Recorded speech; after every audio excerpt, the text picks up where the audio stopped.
Hi, and welcome to Triangle Spotlight. I'm Suzanne Lynn, and our next guest is Randy Harrod. He serves as managing chairman for the C12 Groups in East Central Florida.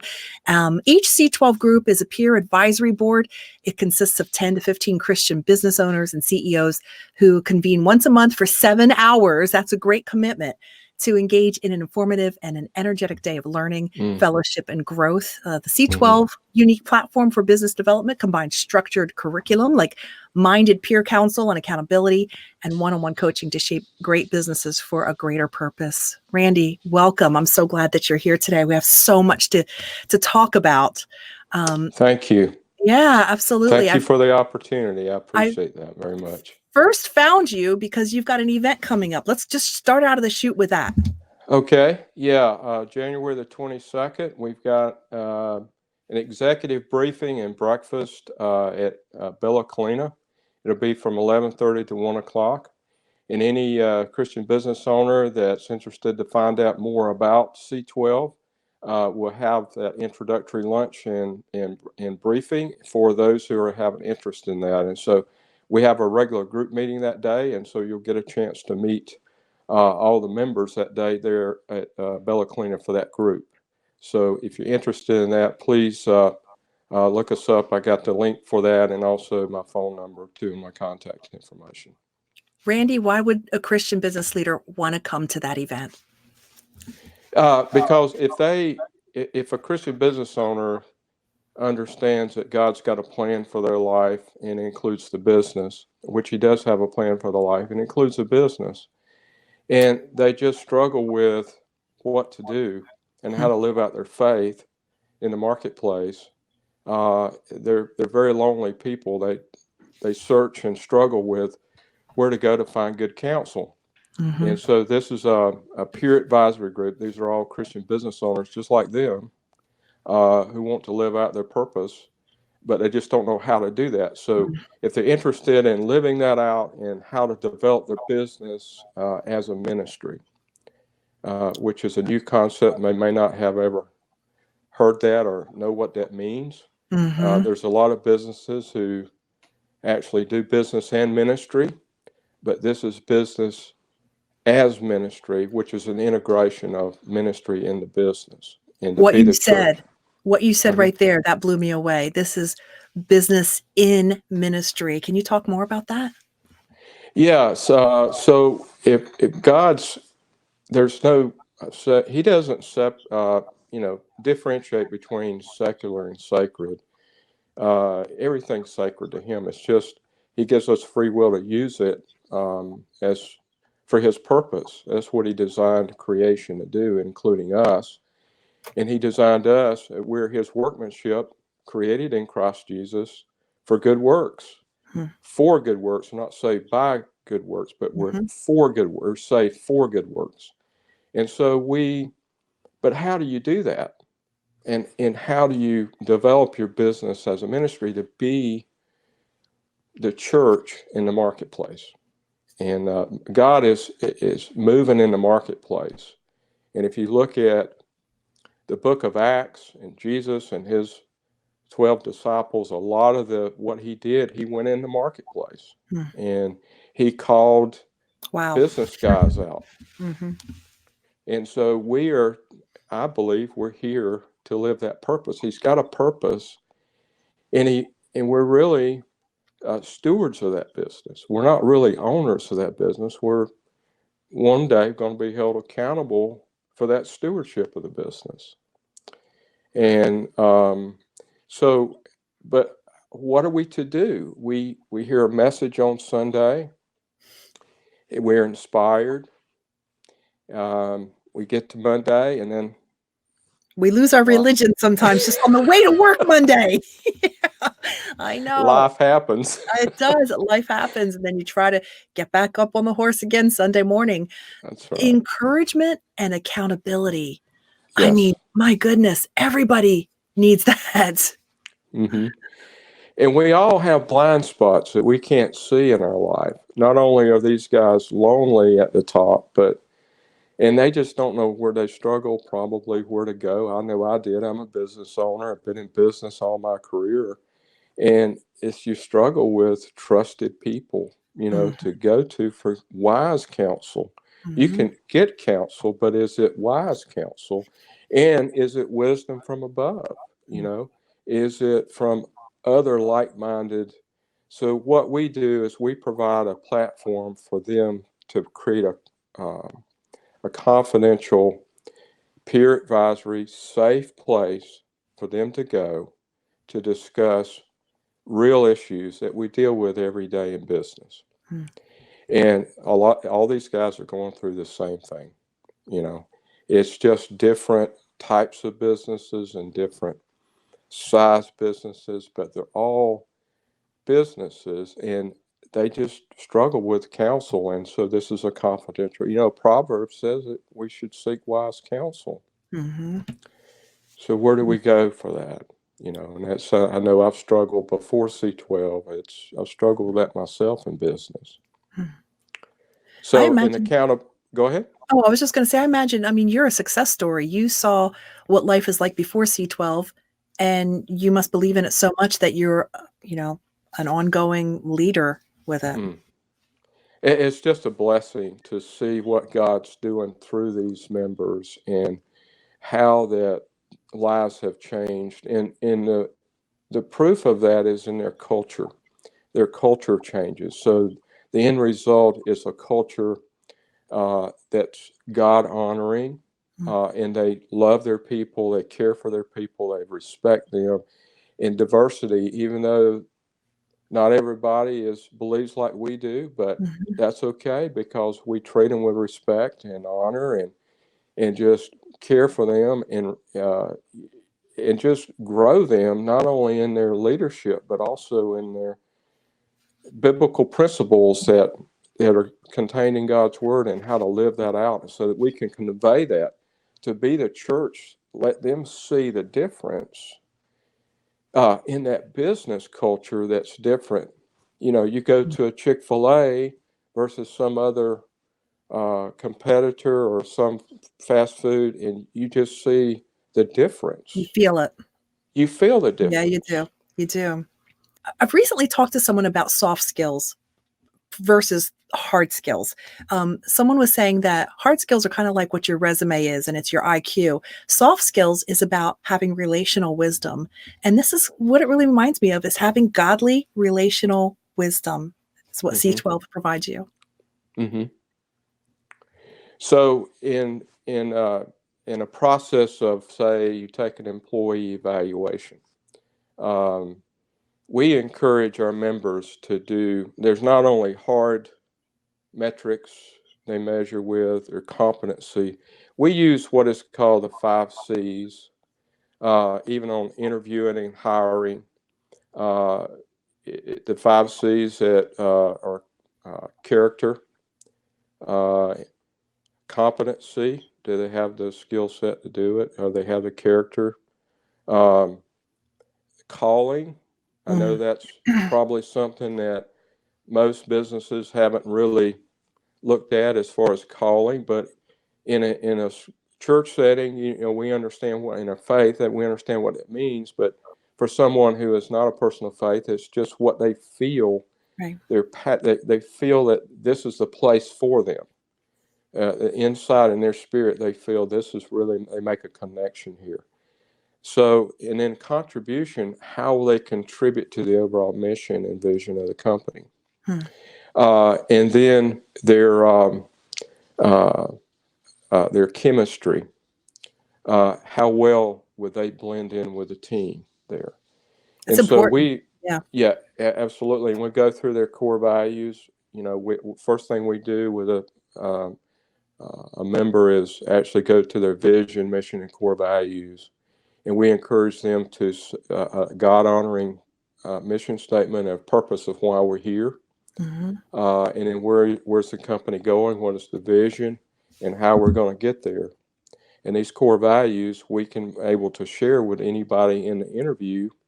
Hey, we are who we are. This is who we are. Just let you know that you don't have to believe what we believe, but Right. we're going to operate with these values and treat everybody with dignity and respect. Absolutely. But You know, as far as the soft issues and the performance evaluation, we will pull in those core values and rate them, on those 5 C's. How well are they performing in their, under those. character? So we pull in those soft issues, which we feel is just or more important in adhering to, because that creates our culture. Hmm. Because those core soft values really, really important, uh, them to understand it. These are our behaviors, how we treat everybody, how we operate, and so we need to treat everybody the same. And so we need to actually evaluate them on their score based upon a weighted part of that is those soft issues. Yeah, being at the top of an organization, I'm sure is very draining. And you're taking on a lot of responsibility, a lot of people's problems, putting out fires all the time. How do you get filled? I mean, something like C12 is the place. That's your spiritual, your Hmm. emotional fuel for the month. Hmm. At our chairs, there are over 100 chairs now, and so we every quarter we actually do our own C12 group within Florida with the chairs. End of this month, we'll have a regional meeting, and we'll break out into groups and do our own. Once a month, we're on the phone talking about the materials. We get support from the national office, and as far as videos and training, and we're always growing. We're also I've in the coaching part, I've gone through Blackaby Ministries spiritual leadership coaching, and I stay in touch with them. And I feel like that, Hmm. like our members, that we need to be lifelong learners. We need Yeah. to grow. If we don't, we're really regressing, and in our spiritual walk as well. So I have accountability partners, personal and in the group. And this month in our meeting, I'll be doing my core report to the group for Wow. me. So we, as the saying goes, we eat our own cooking here.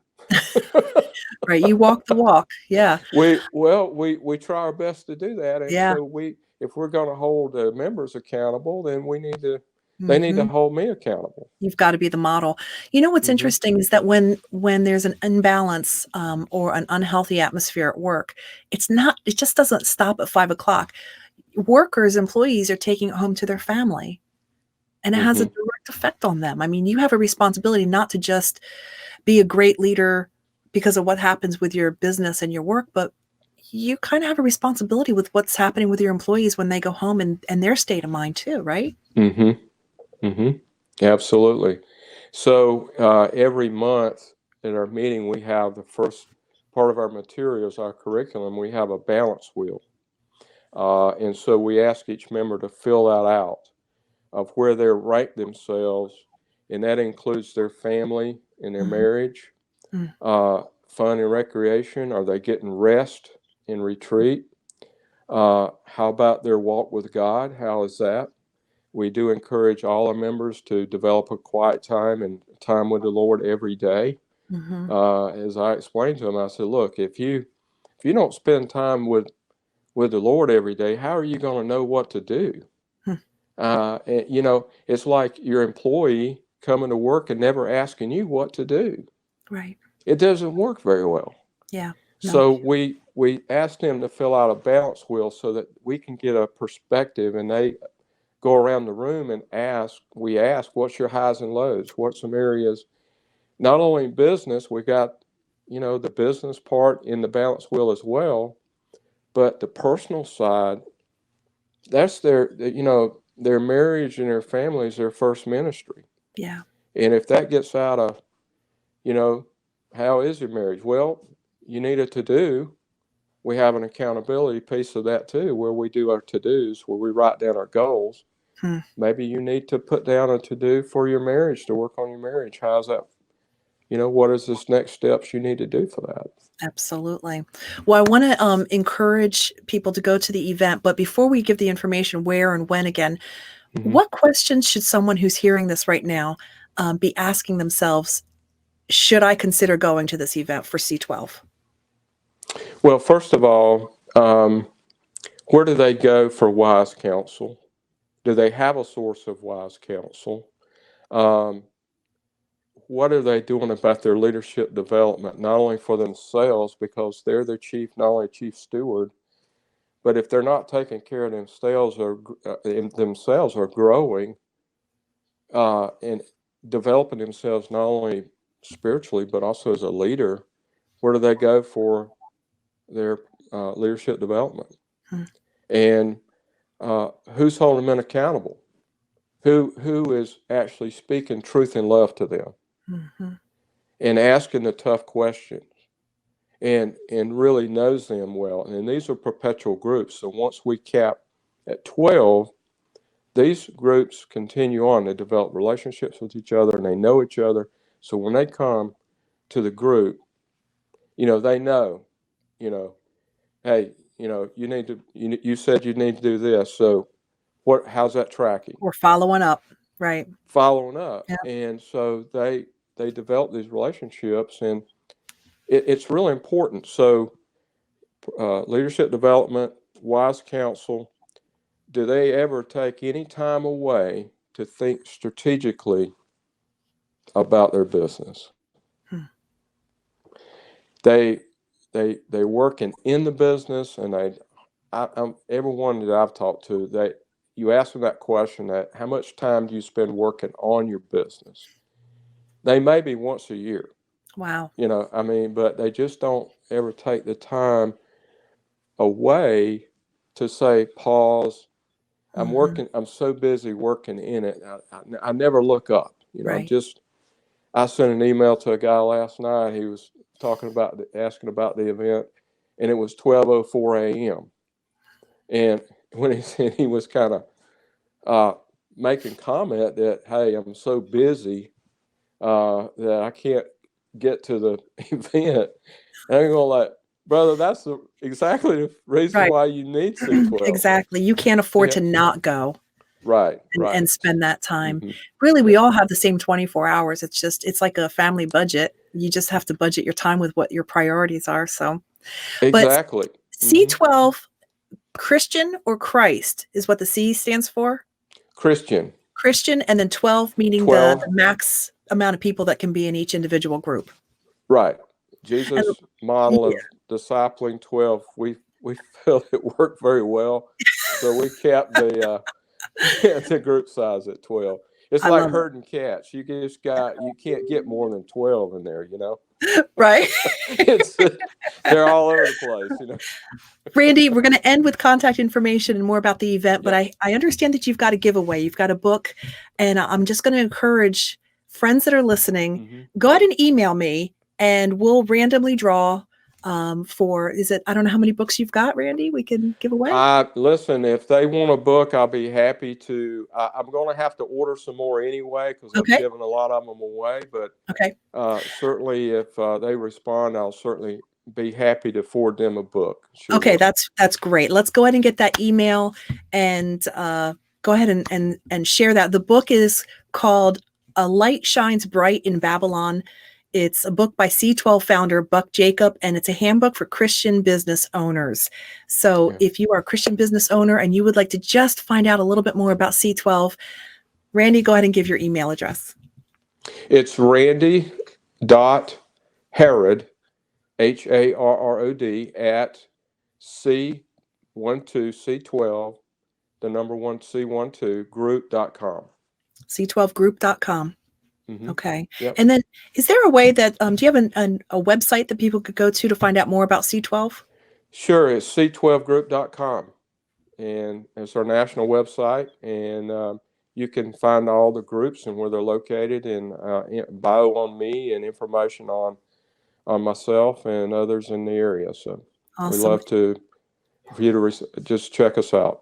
And then one more time, the event location and time and information. Yeah, that's January the 22nd. That's a Wednesday at Bella Colina over in Montverde. It's just north of Claremont. And it starts at 11:30 a.m. and it includes lunch. And you'll get a chance to meet the members in that area, in that group that day. So we'll share more about who we are and what we do. a little bit more detail of what we shared today, and also the other part that we want to do is for you to meet the members of that group and kind of understand who they are and where they're coming from too. So you're I welcome think to do that. it's a wonderful We'd thing love you're to doing. have you. Randy, thank you so much. And Thank we you. appreciate you being on Triangle Spotlight. Have a great day.